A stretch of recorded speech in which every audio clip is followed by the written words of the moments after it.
தமிழ் நெஞ்சங்கள் அனைவருக்கும் வணக்கம். இது உங்கள் மித்ராஸ் தமிழ் சேனல். இன்னைக்கு நம்ம பார்க்க போகிற வீடியோ பற்றினா ஏர் இந்தியா நிறுவனத்தில் பிஇ பிடெக் படித்தவங்களுக்கு ஒரு 26 பணியிடங்களுக்கான ஒரு புதிய வேலைவாய்ப்பு அறிவிப்பு வந்து வெளியிட்டிருக்காங்க. அதை பற்றி தான் இன்றைக்கான வீடியோவில் நம்ம விரிவாக பார்க்க போகிறோம். இதை பற்றின டீட்டெயில் நோட்டிஃபிகேஷன் பார்த்தீங்கன்னா ஏர் இந்தியா வெப்சைட்டில் வந்து அப்லோட் பண்ணியிருக்காங்க. நான் வெப்சைட்டோட டீட்டெயில்ஸ் அதுக்கப்புறம் இந்த நோட்டிஃபிகேஷனோட டவுன்லோட் பண்ணுற லிங்க் எல்லாமே வந்து கீழே டிஸ்கிரிப்ஷனில் கொடுத்துருக்கேன். அதை யூஸ் பண்ணி நீங்கள் இதை பற்றி முழுமையாக தெரிஞ்சுக்கலாம். அதுக்கு முன்னாடி நம்ம சேனலை இன்னும் சப்ஸ்கிரைப் பண்ணாமல் இருந்தீங்கன்னா மறக்காம கீழே தெரியுற ரெட் கலரில் இருக்க அந்த சப்ஸ்கிரைப் பட்டனை ப்ரெஸ் பண்ணிவிட்டு மறக்காம கூடவே இருக்க அந்த பெல் பட்டனையும் ப்ரெஸ் பண்ணிவிடுங்க. அப்போ தான் நான் போகிற வீடியோஸோட அப்டேட்ஸ் வந்து உடனுக்குடன் உங்களுக்கு மிஸ் ஆகாமல் வந்துவிடும். நீங்கள் பார்த்துட்டு இருக்க இந்த நோட்டிஃபிகேஷனில் பார்த்தீங்கன்னா டோட்டலாக 5 பேஜஸ் இருக்குது. இதில் என்னென்ன முக்கியமான பாயிண்ட்ஸ் இருக்கோ அதை மட்டும் தான் நான் இந்த வீடியோவில் சொல்லியிருக்கேன். நீங்கள் கூடுதல் தகவல்களுக்கு இதை டவுன்லோட் பண்ணி படிச்சிங்கன்னா உங்களுக்கே வந்து முழுமையாக புரியும். செலக்ட் ஆகிற கேண்டிடேட்ஸுக்கு பார்த்தீங்கன்னா இனிஷியலாக வந்து 1 இயருக்கு வந்து ட்ரைனிங் பீரியட் இருக்குன்னு சொல்லியிருக்காங்க. அந்த 1 இயர் ட்ரைனிங் பீரியடை முடித்தவங்களுக்கு 5 இயர்ஸ் வந்து கான்ட்ராக்ட் பேசிஸில் வந்து அப்பாயின்ட் பண்ணுறதா சொல்லியிருக்காங்க. அதுக்கப்புறம் கூடுதலாக பார்த்தீங்கன்னா கேண்டிடேட்ஸோட பர்ஃபார்மன்ஸை பேஸ் பண்ணி another 5 இயர்ஸுக்கு வந்து எக்ஸ்டெண்ட் பண்ணுறதுக்கு சான்ஸ் இருக்குன்னு சொல்லியிருக்காங்க. இந்த வேலையோட பேர் பார்த்தீங்கன்னா trainee flight simulator maintenance engineer. இதுக்கு பார்த்தீங்கன்னா ஜாப் லொகேஷன் மும்பை, ஹைதராபாத்தில் இருக்குன்னு சொல்லியிருக்காங்க. நம்பர் ஆஃப் போஸ்ட் பார்த்தீங்கன்னா 26 போஸ்ட் சொல்லியிருக்காங்க. அது கீழே பார்த்தீங்கன்னா கேஸ்ட் வைஸ் வந்து எந்தெந்த கேஸ்ட்டுக்கு வந்து எத்தனை ஜாப் வந்து அலாட் பண்ணிருக்காங்க அந்த தகவல் எல்லாமே கொடுத்துருக்காங்க.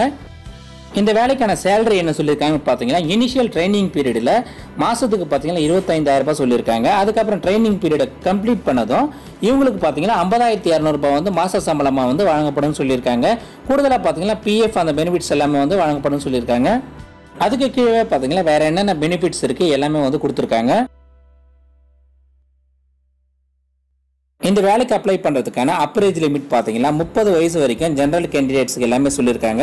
எஸ்சி எஸ்டிக்கு பார்த்தீங்கன்னா 5 வருஷம் வந்து ரிலாக்ஸேஷன் வழங்கப்படும் சொல்லியிருக்காங்க. 3 இயர்ஸ் பார்த்தீங்கன்னா ஓபிசிக்கும் எக்ஸ் சர்வீஸ்மேன் கேண்டிடேட்ஸுக்கும் பார்த்தீங்கன்னா 3 இயர்ஸ் வந்து ரிலாக்ஸேஷன் வழங்கப்படும் சொல்லியிருக்காங்க. இந்த வேலைக்கு அப்ளை பண்ணுறதுக்கான குவாலிஃபிகேஷன் என்ன கேட்டிருக்கான்னு பார்த்தீங்கன்னா பிஇ அல்லது பிடெக் பட்டத்தை வந்து எலக்ட்ரானிக்ஸ் அல்லது எலக்ட்ரிக்கல் அல்லது இன்ஸ்ட்ருமெண்டேஷன் அல்லது டெலிகம்யூனிகேஷன்ஸ் அல்லது கம்ப்யூட்டர் சயின்ஸில் வந்து ஏதாவது ஒரு ரெகக்னைஸ்ட் யூனிவர்சிட்டிலேருந்து வாங்கியிருக்குன்னு சொல்லியிருக்காங்க. கூடவே பார்த்தீங்கன்னா ஜென்ரல் கேண்டிடேட்ஸுக்கு பார்த்தீங்கன்னா 60% மார்க்ஸும், எஸ்சி எஸ்டி ஓபிசி கேண்டிடேட்ஸுக்கு பார்த்தீங்கன்னா 55% மார்க்ஸும் சொல்லியிருக்காங்க. அதுக்கப்புறம் பார்த்தீங்கன்னா லாங்குவேஜ்னு சொல்லிட்டு இங்கிலீஷில் பார்த்தீங்கன்னா ரைட் அண்ட் ஸ்பீக்கில் வந்து ஃப்ளூயண்ட்டாக இருக்குன்னு சொல்லியிருக்காங்க. கூடவே பார்த்தீங்கன்னா நாலேஜ் ஆஃப் ஹிந்தி அல்லது லோக்கல் லாங்குவேஜில் வந்து நாலேஜ் இருந்தால் அது வந்து ஆடட் அட்வான்டேஜ்னு சொல்லியிருக்காங்க. இதுக்கான செலெக்ஷன் ப்ராசஸ்ன்னு பார்த்தீங்கன்னா ரிட்டன் டெஸ்ட் இருக்குன்னு சொல்லியிருக்காங்க. கூடவே பார்த்தீங்கன்னா ரிட்டன் டெஸ்ட்டில் ஷார்ட் லிஸ்ட் பண்ணுற கேண்டிடேட்ஸுக்கு பார்த்தாலும் இன்டர்வியூவும் இருக்குன்னு சொல்லியிருக்காங்க. இதுக்கு நீங்கள் ஆன்லைன் மோடில் மட்டுமே தான் அப்ளை பண்ண முடியும்னு சொல்லியிருக்காங்க. இதுக்கான ஆன்லைன் அப்ளிகேஷன் லிங்க் பார்த்தீங்கன்னா இந்த வெப்சைட்டில் வந்து கொடுத்துருக்காங்க. நீங்கள் அதில் போயிட்டு உங்கள் வேலிட் இமெயில் ஐடி, அதுக்கப்புறம் மொபைல் நம்பர், அதுக்கப்புறம் உங்கள் ஃபோட்டோகிராஃப் எல்லாத்தையும் அப்லோட் பண்ணிவிட்டு உங்கள் அப்ளிகேஷனை வந்து நீங்கள் ரிஜிஸ்டர் பண்ண வேண்டியிருக்குன்னு சொல்லியிருக்காங்க. கூடவே பார்த்தீங்கன்னா 1000 ரூபாய்க்கான ஒரு டிமாண்ட் டிராஃப்ட் பார்த்தீங்கன்னா ஏர் இந்தியா லிமிடெடுக்கு வந்து ஹைதராபாத்தில் பேயபிள் ஆகிற மாதிரி ஒரு டிடி வந்து எடுக்கணும்னு சொல்லியிருக்காங்க. இது பார்த்தீங்கன்னா ஜென்ரல் கேண்டிடேட்ஸுக்கு மட்டும் தான் பொறுமையாக சொல்லியிருக்காங்க. எஸ்சி எஸ்டி எக்ஸ் சர்வீஸ்மேன் கேண்டிடேட்ஸுக்கு வந்து இந்த ஃபீஸ் இல்லைன்னு சொல்லியிருக்காங்க. இந்த டிமாண்ட் டிராஃப்ட் வந்து நீங்கள் வந்து ரிட்டன் டெஸ்ட்டுக்கு போகும்போது சப்மிட் பண்ண வேண்டியதுன்னு சொல்லியிருக்காங்க. ஸோ நீங்கள் போஸ்ட்டில் வந்து அனுப்ப தேவையில்லை. நீங்கள் ரிட்டன் டெஸ்ட்டுக்கு செலக்ட் ஆகி போகும்போது இந்த டிமாண்ட் டிராஃப்ட்டை வந்து நீங்கள் எடுத்துகிட்டு போகணும்னு சொல்லியிருக்காங்க.